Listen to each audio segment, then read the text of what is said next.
A throaty moan, a gasp of pleasure, a shriek of ecstasy. These are all music to our ears. The sounds of sex are unmistakable. But why are humans so loud in the sack? In this episode, we are looking at sex sounds, why we make them, the other animals that are shrieking their way through intercourse, and if nature or nurture is responsible for our copulatory vocalizations. We're digging into all this to answer the root question, why are we so loud in bed? That's what you're in for today on Impolite Society.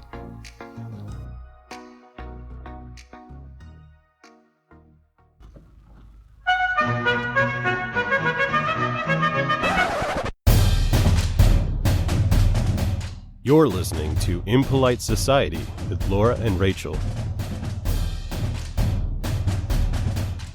Uncut Gems. So, being the muse of Uncut Gems. I don't even know what a muse is, but if we created a podcast premise that somebody semi-famous, kind of stole, are we the muse of Uncut Gems? I think we are. Oh my God. We're the muse. We're a muse. We're amusing. I think we are. And if you're amused, you're listening to Impolite Society, the podcast that digs into the taboos you can't talk about over spaghetti at your grandpa's 90th birthday. True story, by the way. I am Rachel. And I'm Laura. And folks, we have some good news. We had a couple of really good days lately. So if you are new to the show, hey, wanted to say hey. And hello. Thank you so much for joining us. We are about as indie as podcasts come. So if you enjoy the show, please share Impolite Society with your friends. And of course, leave us a rating or review on the apps that you're listening to right now. We are literally the Tinkerbell of podcasting because we live off of your applause and affirmation. I do believe in fairies. I do believe in fairies. I do believe in rude questions. I do. If you want more of these rude conversations to keep coming straight into your ear holes and just really getting into your ear holes, please give us a little love. We need it. We love it. We appreciate it. I do believe in indie podcasts. I do. Okay, I just had to get that off my chest because I'm feeling a little shameless today. I'm feeling a little free of inhibitions. And if you know Rachel, she's got a lot of them. So this is a red letter day. I do, yeah. I'm got a fucking fortress of inhibitions, right? That's guarding me most of the time. But the reason my fortress might be torn down today is because of the topic we are talking about. It's that sound. You know it. The sound that you associate with utter ecstasy. Not the sound of a little Pomeranian. That's something different.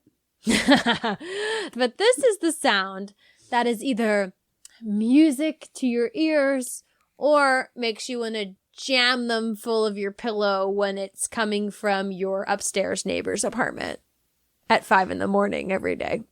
At 5 a.m., I will jam my pillow over my head for pretty much any sound that happens. Sex sounds are definitely included in that menagerie. We are talking about sex sounds. The moaning. The groaning. The grunting. The screaming. All the sounds we know to mean some serious business is going down. What kind of business, though? So something I've noticed about these kinds of vocalizations. There was this one time I was in the kitchen, my husband was watching a movie, and I could hear things going on, and it was a woman making all kinds of sounds. And I'm sitting there, I can't see the TV, and I'm thinking, I don't know what's happening on the other side of that scream, but I can tell you she is either being stabbed to death, giving birth, or having some crazy ass sex. And it was in that moment that I realized being a woman is weird.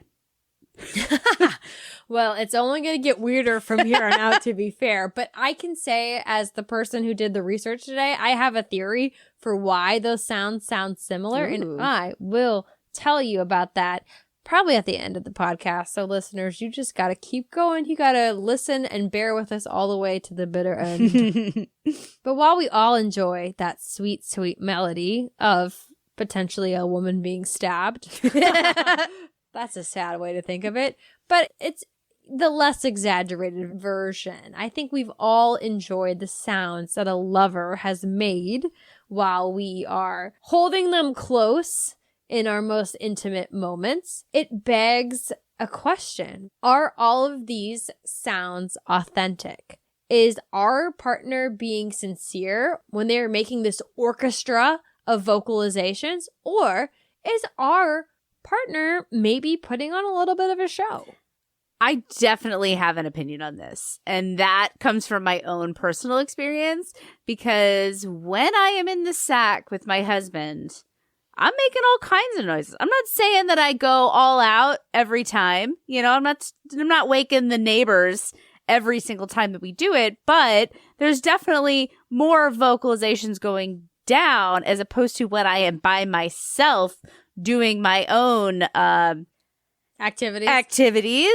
I don't make a fucking peep. I have never, ever made a sound, I don't think, when I was getting the job done myself. So I think that's definitely says a lot about it. I know I'm one person, but I feel like that's pretty indicative. And I think that's a very fair point, because the association between the vocalization is usually tied to pleasure and how much somebody is enjoying the sex that they're having. So the fact that, I'm not saying you're not enjoying the sex with your husband, but I'm saying that I'm pretty sure, based on our previous conversations, that those solo activities are going to be like a quicker way to get across the finish line. Who doesn't? I mean, when you're by yourself, you know exactly what gets it done, and it gets it done. Yes, and it's a vibrator. And Stop telling lies! And the fact that, like, when you're by yourself, it's probably, like, almost always you get there, as opposed to when you're with somebody else. Yeah, it may or may not, yeah. And that begs the question, are these sounds real and authentic, or are they a little bit embellished? And that is what we are going to dig into today. We are going to explore the sounds we make during sex, what they say about our sex lives, and then explore how they came to be, and to determine if our loud lovers are sincere or if they are faking it. I mean, let's face it, they're faking it some of the time. Oh my gosh. Is that too real? Is that too real for Impolite Society? Spoiler alert. Like, sorry. I mean, I'm just speaking as being a woman. I'm sorry. I think that most people can probably anticipate that there is some faking happening during normal sex, because human sex, I will be the first to say, it's amazing. It's a fucking ordeal. I mean, it's a whole lot of work. And not just from the fact that I have to, like, maybe not eat so much during dinner, that I have to, like, you know, shower. And yeah, showering is maybe this is part of my fortifications I have built up. My fortifications of inhibitions. Is that the word? What's the opposite of an inhibition? Inhibition. Inhibition. This is my fortification of all the things that inhibit me. There you go. But I have to do all these things to prepare psychologically for being nude and in front of somebody and in a variety of positions. But also, it's a lot of work for our bodies too, because they undergo a lot of physiological changes during the act of sex. A lot of stress. Not all stress is bad, guys. That's true. That's true. And some of that stress includes a heightened heart rate, so it's getting your cardio in, increased blood pressure, muscle tension, our senses dull, and parts of our bodies swell and move, literally move around and stiffen. A couple key pieces, parts of our bodies come to mind for that one. Definitely. Male and female parts stiffen. Actually, the clitoris stiffens a little bit too. And your nipples. Yeah. So when you say our senses dull, I imagine you don't necessarily mean the sense of touch, but more like hearing, sight, smell, all those kinds of things. Like you're so focused on the moment. We do get tunnel vision, so we don't hear as well, we don't see as well, but also your pain receptors turn down, which plays into some of that BDSM stuff we talked about back in the day, almost a year ago, where you can take more pain when you're aroused because you just don't feel it as much. And of course, one of the major changes that happen during coitus is how our breathing changes. It quickens. It gets more shallow. And as you might hear when it comes to our breathing during sex, other sounds start to escape while we are having this physiological change in breath. Would you like me to do an example? No, this is a tasteful podcast. Okay, all right, fair. So you know the sounds. We don't have to do them. Laura so kindly offered to exhibit all the sounds, but this is a very mature and tasteful podcast. We all know the sounds that we're thinking of when it comes to sex. And we know them from the movies, right? Both the kind you see in the theater and the kind that you watch on your phone alone at night. In incognito mode. What did the world do before incognito mode started? Cleared your browser history as soon as you were finished. Thank you. You had to do it manually. It was exhausting. Yeah, thanks for saving us that step, the internet, because now we can just exit out and just bask in our shame. But love them or hate them, these sounds, they're such an integral part of sexuality and what sex means for our species. But the question we're going to dig into today is, are they a natural part of human sexuality, or have they been indoctrinated into us by the mid-90s teen movies and the XXX videos that we've seen over our life? I don't even think it's just movies or pornos. These sounds, they're kind of in the ether, right? Oh, definitely. They're part of culture in some way. There was a song in the 90s by White Zombie or Rob Zombie, and it starts with a woman orgasming, and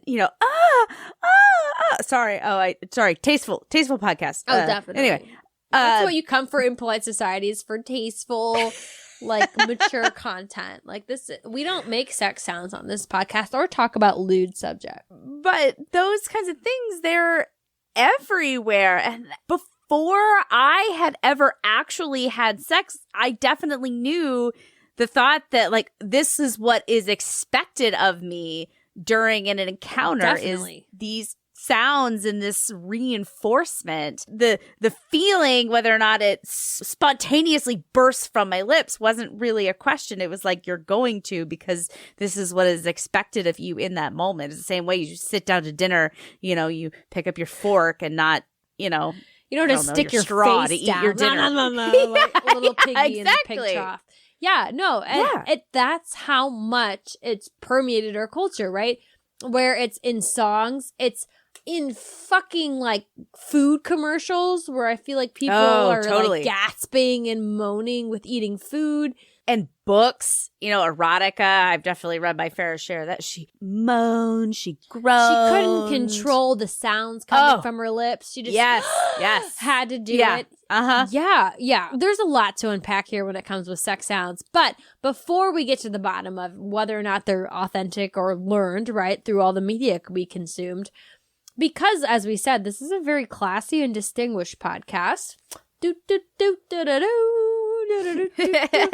We are very science and research based, so it's only fair that I, from here on out, use the super sexy scientific term for this phenomenon: copulatory vocalizations.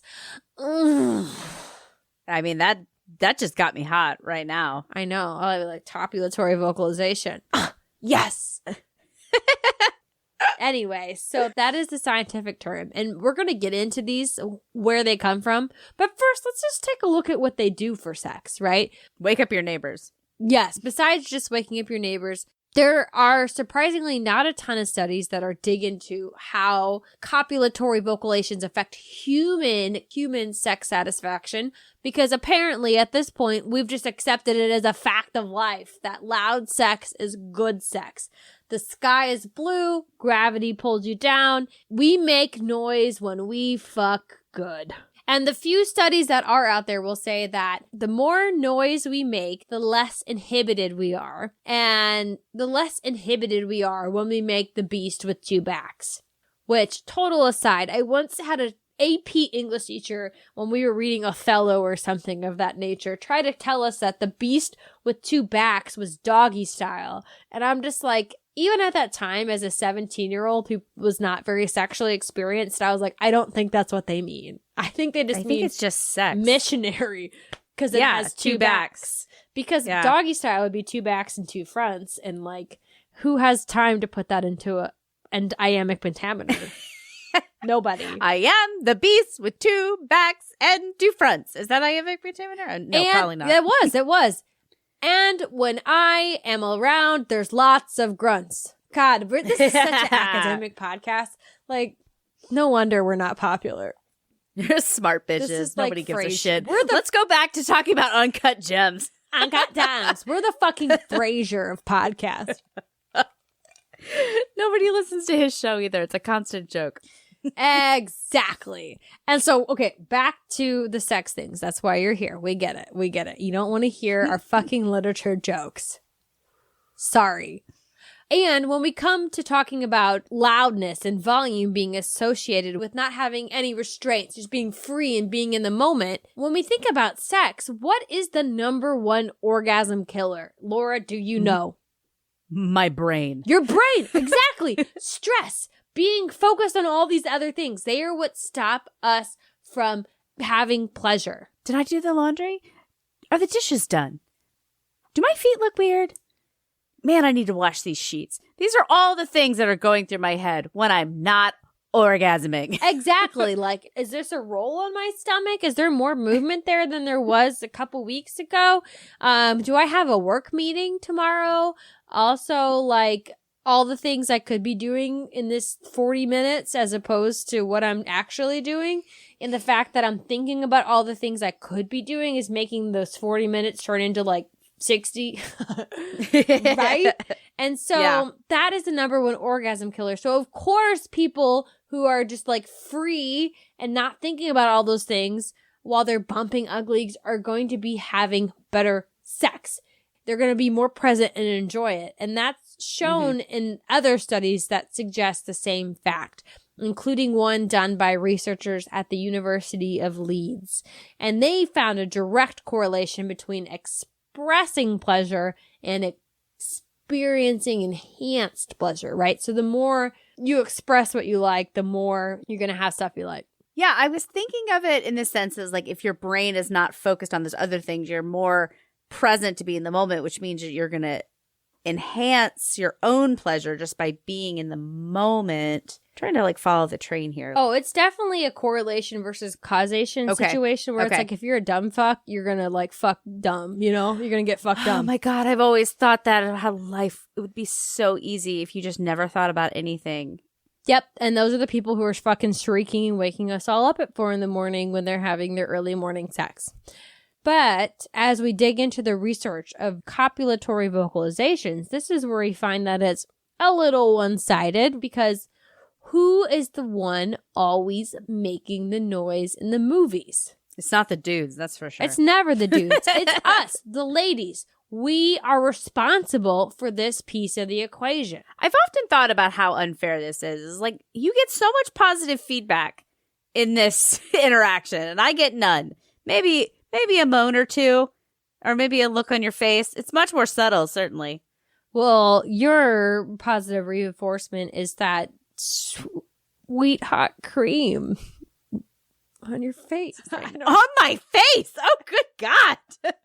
Do people I don't know where you've been, but I've been with the same man for 20 years. It doesn't come anywhere near my face. Yeah, no, I don't. Not anymore, anyway. That's not my scene either, but that's what I hear people are into. Anyways, so according to a study done by, the most noble of research organizations, a sex toy company, men, the unassailable. Exactly. Men are 94% quieter than women in the sack.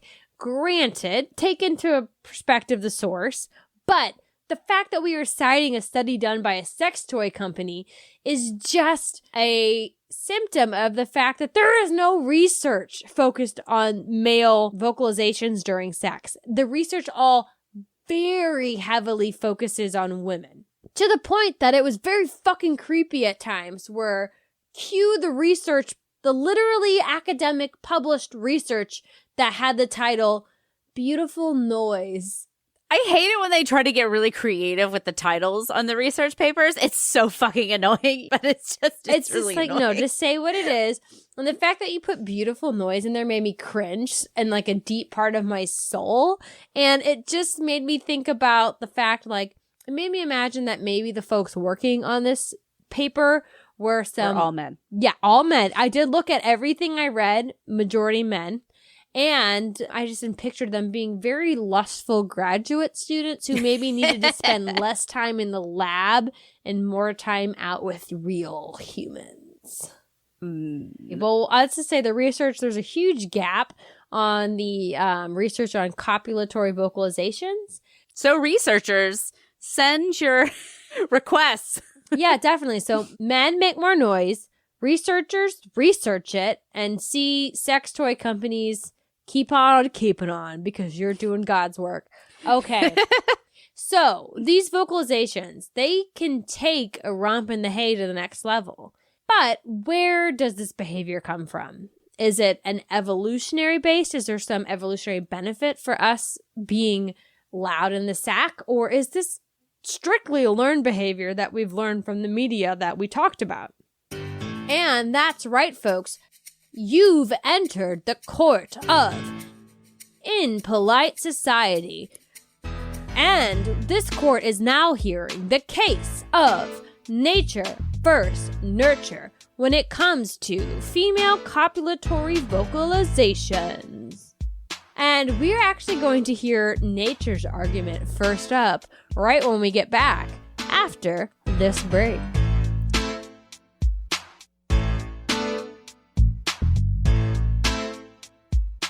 Okay, I'm ready. Give me your case. Nature, nurture. Let's hear it. Okay, so first up, presenting their argument is nature. And we're going to dig into the facts that point towards female copulatory vocalizations being part of human evolution. So, and while we humans, we are really peculiar about sex, especially when looking at the rest of the animal kingdom. The rest of them don't cut a hole in their sheet and call it their... Or in a bathroom call it their stall. Sunday night sex sheet. Just so many holes cut everywhere. Fence posts, bathroom stalls, sheets. What? Gorillas don't do this? No. There is no such thing as a jungle glory hole. I've come to learn. Well, then I'm living in the right society. I guess. Yeah. The more we can disembody our sexual organs from each other, the better, I think. It brings us closer to God. So we're really weird about sex, and we are one of the few species to do it for fun. We are also one of the few species to prioritize doing it in private, which was something I had never even fucking thought about, and I think is definitely up for grabs for another episode. I think cats do it in relative privacy as well. Cats are a little bit sneaky about it. They make a lot of fucking noise when they do it, that's for sure. Before they do it. Yes, exactly. But while we're odd about our sex lives, our copulatory vocalizations are far from unique in the animal kingdom. Vocalizations play a big role in the romance of a lot of animals. But the romance. Yes. Ow! Ow! Yes. They're singing their little love song. The screaming of animals being forcibly mated. Yes, so much violence in the animal kingdom and sex. Fun fact of my research is these copulatory vocalizations, they're not during copulation. They're actually more like a mating call before the fact. Or like a form of foreplay. Yeah, who doesn't want to shriek and scream to get turned on, right? But it's usually before the main event. However, our closest animal relatives, primates, tend to share in this unique ritual. So this includes many primates from macaques and baboons to great apes like gorillas and chimpanzees, and of course, our personal besties, the bonobos. Those ever-loving perverts that come up very often around here. Perverts or free love. I feel like pervert's too harsh for the gentle bonobo. But either way, making sounds during sex is so common through this branch of the animal kingdom that people are like, there must be some connection. And before you think that it's just these primates getting lost in the moment, do remember that not all of us are safe up in the tree branches, and baboons actually live on the ground. So there has to be some kind of factor in here, right, between alerting predators and competitors to your presence and something that helps on the evolutionary beneficial side. Yeah, that makes perfect sense to me. They're putting themselves at risk by making those sounds, so it has to balance the scales some way.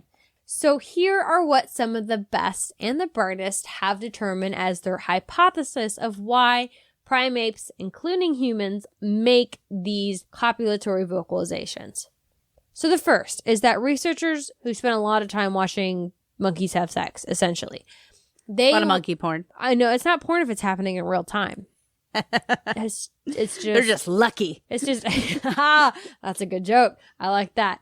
So they noticed that these primates got the loudest when they were showing their most signs of fertility. So theory number one is that these vocalizations are indicators of that a lady ape is primed and ready. So she is like the peak fertility. It's open. The store's open for business. Come and get it. I could definitely see that one, because if you are in that super horny mindset, aka the super fertile mindset, then all those other concerns about alerting people to your presence kind of go out the window, thus enables you to make more of those sounds, yada, yada, yada. You're just really about like, yes, right here, right now. Yeah. That's like all I everything care else about. to the wind. But that's also presents another layer, right? Because you might be curious as to why this female, and more importantly, why the male in this situation would be super chill with this female presenting her fertility to every Tom, Dick, and Harry that might be in the vicinity, right? Who might be within earshot. Attracting more boys to the yard. I mean, if I am drinking your milkshake, I don't want it advertised that there's milkshakes here because, like, I don't want to share it. This milkshake has been accounted for. Yes. And, okay, so this comes into the main ingredient and these female copulatory vocalizations that the researchers that I looked at so kindly, so very woman-centered, have described as being tied to promiscuity. So they're saying that being loud in the bedroom or being loud during sex is actually because you are a promiscuous girl. How is that tied to promiscuity? Oh, I will tell you, because here's how it goes down. The scientists are saying that by doing this, these females are literally signaling to all the male monkeys in the vicinity to come and hop on the jungle train. You know what I'm saying? I do. So that would be evolutionary beneficial to her, because the more sperm you can get, the better. Exactly. And that is the two kind of leading theories as to why these monkeys want to be so promiscuous. Because what does being a good time jungle gal get you? And number one is it increases sperm competition. So the best way to ensure that you have the most badass baboon in the bunch is to get a variety of sperm up in ya and let those little swimmers duke it out for the main prize. And what I imagine is some kind of spin on, you know, the Boston Marathon and the Hunger Games. So she gets more milkshake, and that's what she wants. She wants all the milk in her shake, and she wants the best milk to be the one that produces her little baby baboon. The second theory is that it helps her guarantee the safety of her infant, because she's going to make all of this noise and attract every eligible bachelor in the neighborhood to come see what's up. And the one that's able to lock that shit down is the one that's able to beat off the other ones. Right? Not in that way. Yeah. It's able to defend her from any other, you know, side dick coming in and slipping in there.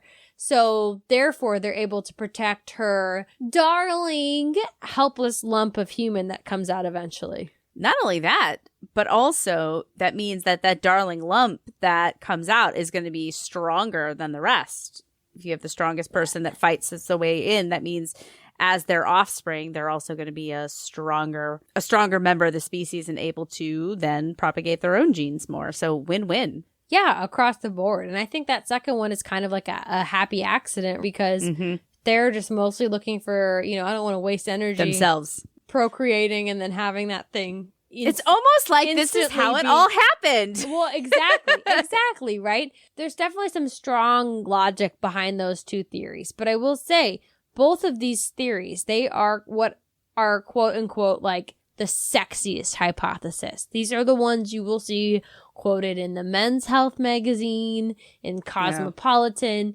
They're the ones that are like the flashiest. But there's a few other theories as to why humans and primates make these copulatory vocalizations. I'm going to run through a few of them just now, just so y'all keep it in mind while you're listening to the rest of the episode. One is that this calling is reflective of orgasm. It's an involuntary response to the overwhelming physical pleasures of orgasm.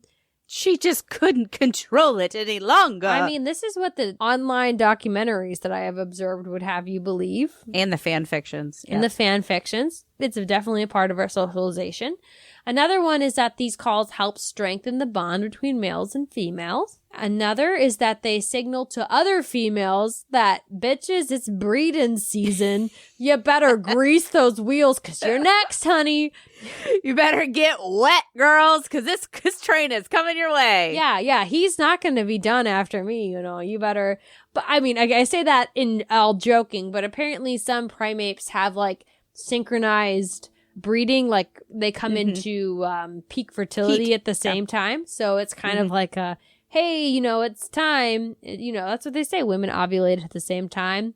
And then also another theory, just because I have to protect our primate compatriots that are females, maybe they're Are primate perverts? Or the opposite, that maybe all of these lady monkeys, they're not sluts. Like maybe let's not slut shame them. Maybe they're not vocalizing to attract mates, but they're actually vocalizing to tell other men to stay away because they're saying like, hey, don't come bug me and my gal pals. We already have a man. We already got a thing. He's going to come and slap y'alls away if you come over here. It's the equivalent of the do not disturb sign on your hotel room. Well, yes, exactly. And like walking around with your big boyfriend being like, my boyfriend can beat your ass.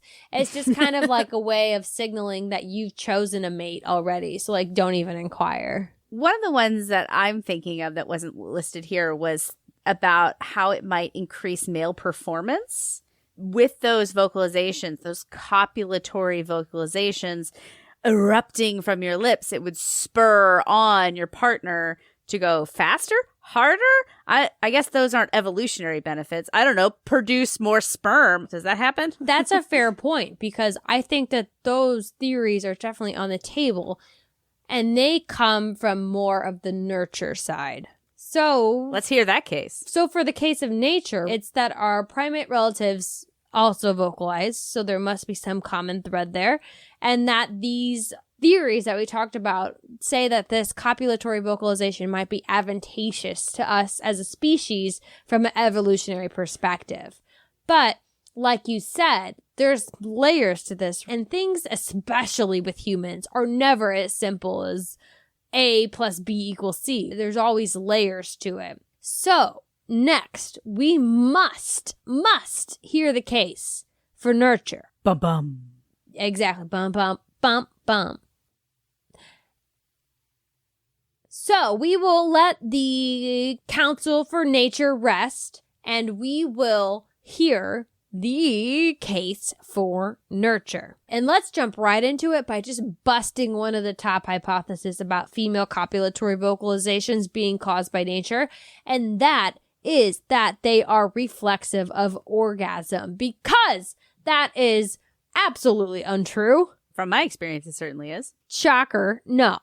Because out of all this research, and I spent a lot of time looking at this research, the most cited study in this whole endeavor I went down was that women do, in fact, vocalize during sex, even if they are not achieving a big O, an orgasm. Yeah, not even just right at the moment. Like, it's all through. You're telling me that your orgasm is building for the last 40 minutes? No. Exactly. And we will actually get into that in like just a second. But this study that's very highly cited has found that literally every single woman that they talked to had faked sex sounds some of the time, while 8 out of 10 of them had faked sex sounds up to 50% of the time. That doesn't surprise me. I wonder what the criteria is for faking sex sounds. What does that mean exactly? Does that mean that you're completely not feeling it and you're still just going completely wild even though you're like dead inside? Or is that like, I'm having a fine time, maybe I'm overblowing it just a little bit? The perfect analogy for womanhood is acting like you're enjoying everything whilst being dead inside. So I think that hit the nail on the head, at least in my experience. I mean, but not for my experience, because if I'm not enjoying something, I will certainly let you know. Oh yeah, I'm not just saying sex, but like 80% of life. I'm just like, yeah. Yes, this is happening. and in my experience, if I'm not having a good time, whether it be in sex or in other words, you will know. But so I guess I just wonder, when they say that these 8 out of the 10 had faked sex sounds up to 50% of the time, does that mean they were completely dead inside, not feeling anything, yet still making this production? Or were they were like, it was good. Maybe it wasn't ripped from my throat like the erotic novels have read to me, but it was fine. Yeah, and I think it's definitely the second. But if these women are having a good time, a decent time, why are they feeling so motivated to put on such a production? Where are they coming from with this idea that they need to shriek and holler and make such a production? What social script are they getting this from? I think I know. I think everybody knows. So when we're thinking about sex and where we get kind of our first introduction to sex, the obvious answer is pornography. Porn, right? It's everybody's seen it at some point, and even if you haven't, everybody who's shaped the media you're consuming has. So they are influenced by it. Therefore, you are influenced by it. I mean, it was the first moving pictures, so it's been around. As soon as people figured out how to make moving images, they were like, how many naked people can we fit in a frame? Like that. How big is this frame? 9 by 8. How many naked people can we get in here? It's actually a misconception that the first moving image was that train coming at people and they all dove out of the way. It was actually it was a giant dick actually just coming straight at the camera, and half of the people dove and the other half just opened their mouth. Like it was really awkward in the theater that day. Good day to be on set. And some of them went, "Oh!" and yelled really loudly. But so why is porn shaping us into thinking we have to be these like super loud, super vocal, shrieking, screaming sexual participants? And let me just say, there's not a lot of research on this. It's like a mixture of research and also just common sense, is that porn is exaggerated from the bodies in some specific parts of those bodies. Big boobs, small waist, giant ass. Oh, I was thinking giant dicks. That too. Big penises. The positions are exaggerated. Oh, they're so fucking stupid. They're all created to appeal to the camera. And of course, the sounds are also part of that exaggeration. Well, audio mixing is a very important part of the cinematic process. And of course, we've got to take it into account when we're making our pornography, Rachel. Well, exactly, because pornography is meant to be stimulating. And to make it as stimulating as possible, you are going to make everything bigger. And that is not just the dicks, as mentioned before, or the tits. It's the sounds, too. You're going to play up those kind of natural erotic sounds that people had. And I mean, this is true across all media, because how are you going to top the latest Avengers movie by obviously adding more Avengers, more superheroes, more better movie? Do not come after my Marvel movies. I will fight you, Rachel. More superheroes. More Chris Evans dick. So these copulatory vocalizations, right? They have been around since the dawn of bedroom activities. I think that's pretty much a fair assumption based on the fact that our most distant primate couples partake as well. But we also can't deny the fact that media and porn have played a role in teaching us that these vocalizations mean better sex. And this idea we have truly carried with us like a fucking banner into our own individual bedrooms. And while porn might be smutty, as we talked about before, the idea behind women faking or embellishing, like you said, these noises in the bedroom is actually pretty wholesome, in my opinion. Because according to that same study that is cited all over the research around copulatory vocalizations, it says that 87% of the women studied vocalized during sex to boost their partner's ego. And also, while females are more likely to orgasm during foreplay, they found that most vocalizations were made before and during male orgasm, which clearly points to the fact that these vocalizations are for him, not for her. 87% is a pretty hard stat to argue with. And thinking about myself, I don't mean to reveal too much, but yeah, it's definitely around that time. It's like spurring him on, making him feel good about himself, but also female sex sounds, I've been told, are arousing. So bring him closer to that moment. Also, pro tip, get it over ladies, with. if you wanted to get it over with faster, speed it up. Speed it up. So these sounds are definitely, and it's one of the hypotheses around it being tied to females not being able to control their ecstasy, where really it's more about spurring the man on and helping him achieve his orgasm. So essentially, us women across species of the primates, we're just gassing up our male partners. We're just inflating their egos. We're telling them they're awesome. And this presents another huge question to me, because I feel like the last couple episodes I've done the research for has just been about like women and our role in the sexual equation. And it just makes me wonder, has our patriarchal society established this precedent that women are here to serve male fantasies, to serve male sexual desires? Or has this always been the way that sex has gone down? Has it always been focused on male pleasure? I don't know, but I'd like to see a world where it's the opposite way and men are just making so many stabby grunts. Okay, so I was curious. I wanted to dig into that one and find the answer. So I had to turn to our best gal pals, the lady bonobos. I don't know why I did that. Perverts. Because they got their legs open all the time. That's why. I mean, they're my icons. And if you know one thing about these bonobos, it's that they are fucking down for anything. DTF. Truly, these apes, we talked about humans being one of the few species that do recreational procreation.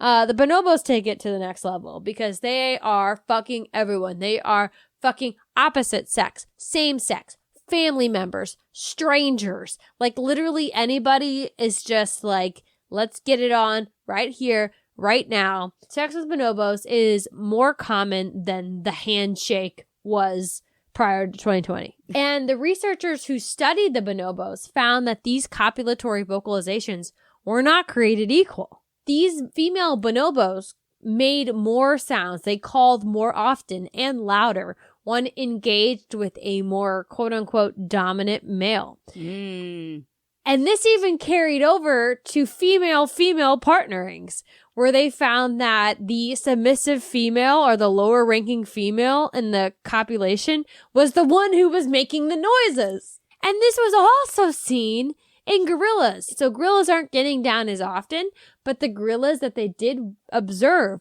put on a bigger show when they were mating with the biggest, baddest alpha males. So what this says to me is that what we always knew, sex is about power. No matter if it's female on female, female on male, male on male, it is about power. I mean, because we can't say that, oh, the bonobos and the gorillas live in a patriarchal society. I mean, it is, but they didn't create it that way. Do. Like, they didn't create it that way. It just is. So there's no design to it. It's just how it existed. So I could see how this depresses you. Oh, yeah. This research out of all of the episodes we have done has been one of the few to make me feel the most bad about navigating this society in a female body. It's You say that, I feel like every episode, Rachel. Okay, because I had cunnilingus and then this one, and these two were two heavy hitters, subtle heavy hitters right in a row, where it's just like, oh, female bodies are for pleasuring men, and men, da-da-da. Cunnilingus was a little bit more focused on, like, men pleasuring women, yeah. Well, not pleasuring women, but the fact that men were grossed out by it was more of, like, societal patriarchy, but this one feels to me more like an ingrained thing. An ingrained physiological thing. But points for the dude, as we saw on our TikToks. A lot of people came out in support. A lot of people rallied. So I feel like you can take that kernel of hope. Well, exactly. And that's what it comes down to here as well, is that these vocalizations, whether in a bonobo or a gorilla or in a human, is that any kind of vocalization as a primate, as a social species, what is it for? It's for communicating. So any kind of vocalization has a social element to it. And this, Laura, is why masturbation, as you mentioned earlier in the episode, is very quiet, is very silent, because it's about you and yourself. And you, me, I, right? Yeah. You're not communicating to anybody else. I don't need to hear my own sex sounds to get myself revved up. Exactly. And you don't have to communicate what feels good, right? Because you are feeling it and responding to it. While sex, on the other hand, is a cooperative activity. So you have to have some kind of reinforcement to your partner. Yeah, and it's going to be awkward to, instead of making a moan when something feels good, you'd be like, yes, please continue doing that, because that's not very exciting. Well, yes, and that is actually some of the studies that didn't even make it into my original outline, was the fact that a moan is a more direct way, right? Because communication is all about the most simple, most straightforward, lowest investment way of communicating with somebody. So these sounds are going to be faster than, like you said, communicating verbally in a more straightforward manner. But even if these sounds are nurtured and specifically used to appeal, to turn males on and inflate their ego, they must have come from somewhere. After hearing both cases, us, the judges of the Court of Impolite Society, we are going to go deliberate on the information that we have seen. And when we return, we will give our final ruling on female copulatory vocalizations and if they are the result of nature or nurture.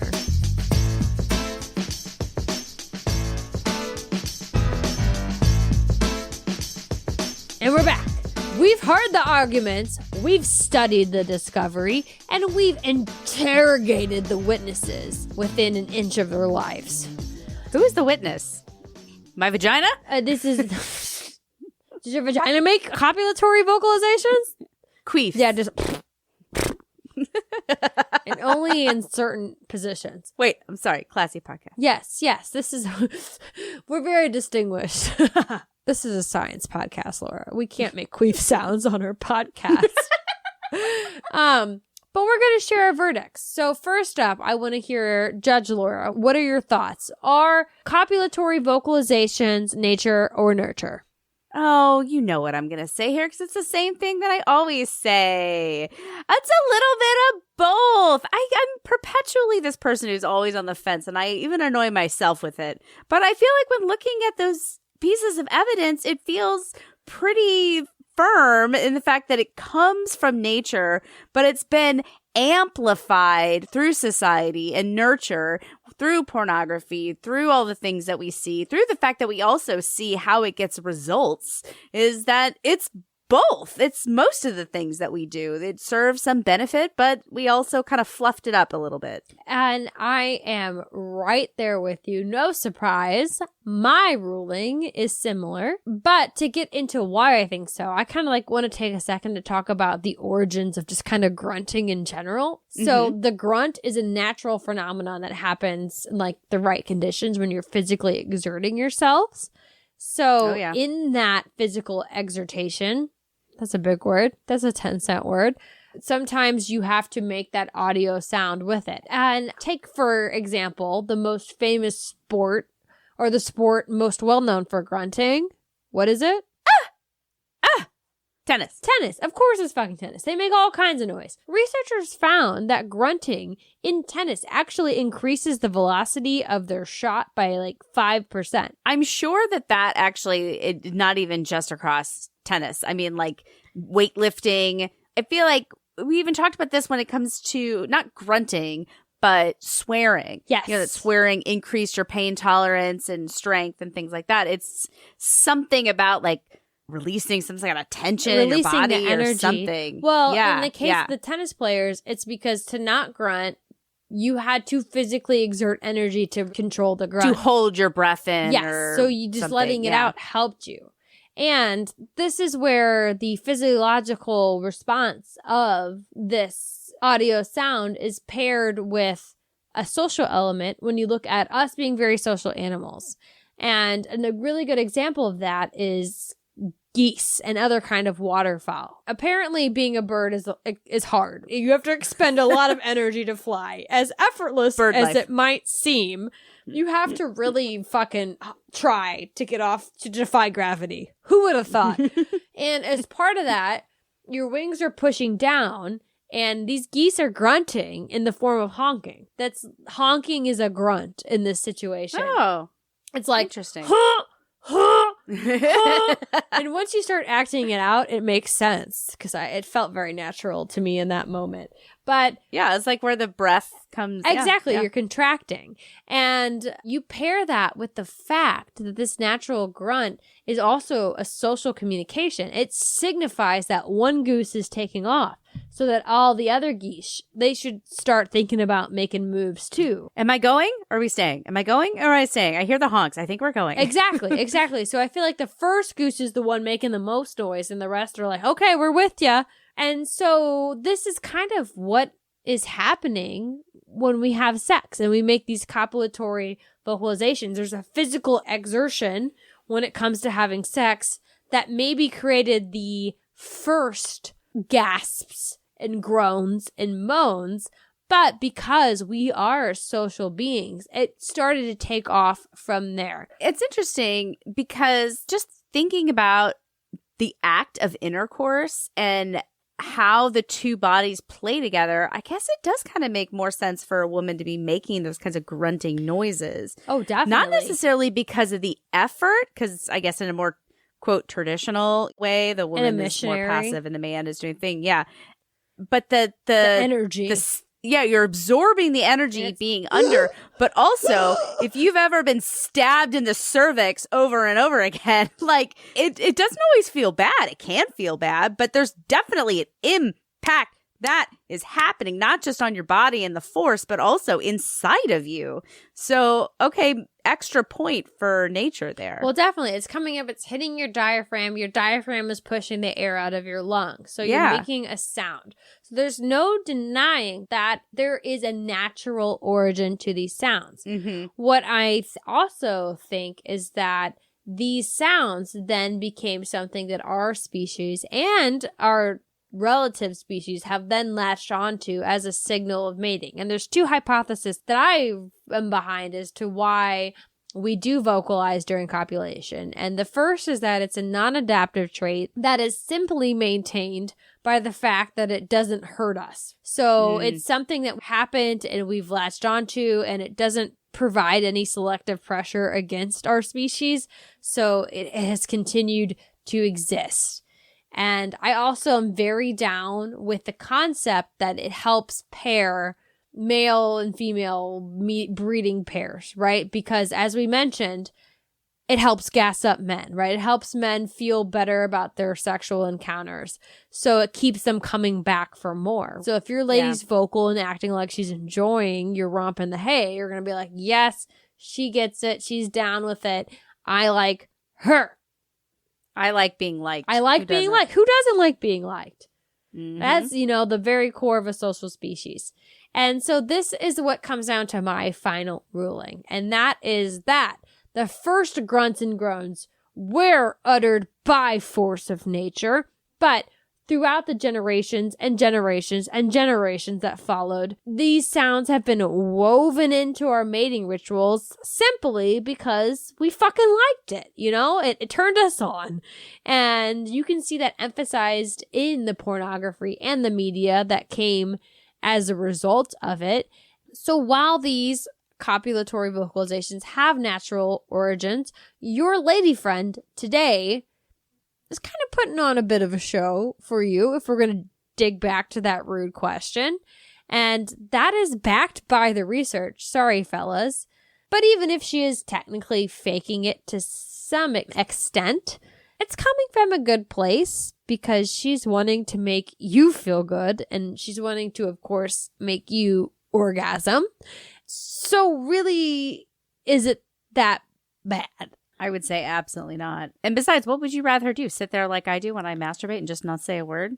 I had a guy in high school tell me that the worst thing a woman could possibly do during sex was just to lay there and not do anything. So, of course, I'm going to act it up a little bit. Well, exactly. And so women, of course, are playing that role. And I will say vice versa. There's not a lot of studies around it, but men, just make sure your lady knows you're having a good time, too. It's not just about her gassing you up. Gas that bitch up, too. Be like, this is the best pussy I've ever had. Like, this is the best. Say it. Act like it. Yeah. Make her feel like she is fucking Aphrodite and you are having a religious experience. I think that's the best thing any person can do for their sexual partner. And it's not like making shrieks as part of the male social script. So it's not like a guy who'd be like, So more of that verbal, dirty talk or more of those deep moans. Oh, yeah. Yeah. More feedback. Everyone likes feedback. Everybody wants to hear they're doing a good job. Pay it back. Do a little bit of fake. Like, I guess it's not faking it. Don't be mad about it. It's not faking it. It's doing a nicety for your partner, letting them know you care. Even if you're not physically feeling it, you're emotionally feeling it. So, like... Yeah, because you're validating. Yeah, let your partner know that you like them enough to have a good time. And, the first step to having a sexual good time is to pretend to be sexual. Like, I think a lot of women get to that point in their relationships where they're like, I just gotta act sexy to feel sexy. And that is also what some of those vocalizations help women do. So men, same thing. Just act sexy and it'll help you feel more like a stud, more like a badass alpha gorilla that has all the lady gorillas making the vocalizations for.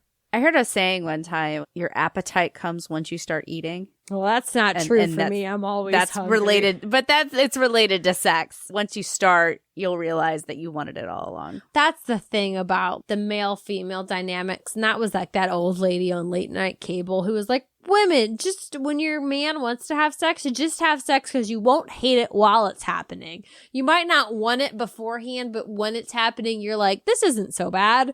And then I was like, again, God, I hate that I was born into a female body. And I don't know if that was the best advice in the world. I mean, it depends. That's how you get a lot of women who are making those vocalizations just to get their male partners to be done. Fair. Yes, you want your partner to be making vocalizations because they want you to be having a good time, not because they want it to be over. True. I think that that's the moral and the takeaway from this. Don't overdo it. Exactly. Those vocalizations, they might not be signifying that your lady partner is in ecstasy, but they are signifying that she likes you enough to want you to have a good time. And I think that is where we need to put a pin on it. And that is our conversation on sex sounds. Again, another subtly, surprisingly depressing concept. For Rachel, I'm okay with it. But if you enjoyed it, you should follow us on socials We are on Facebook. We are on Instagram. We are on TikTok. And you can also share us with your friends because we know that indie podcasts grow through word of mouth. We ain't got that big budget. You know, we're not getting in front of you and some billboards. Your other top podcasts aren't saying listen to Impolite Society.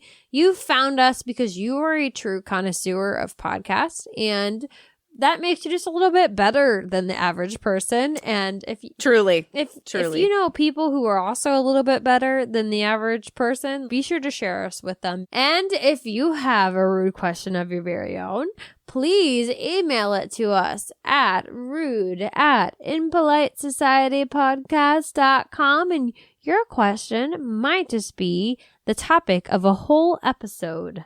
So we want to hear what kind of rude thoughts, rude questions, things that you're afraid to ask about. We want to hear it, and we will do the research for you and give you a full rundown.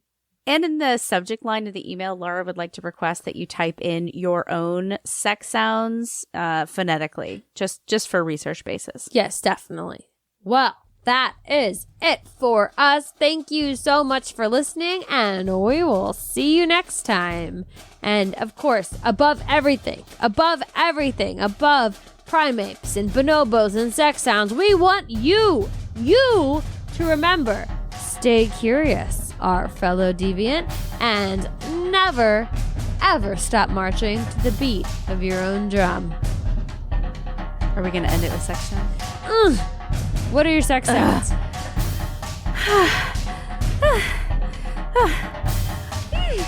That's not it. I don't know why I do it like mine that. is more like Seriously?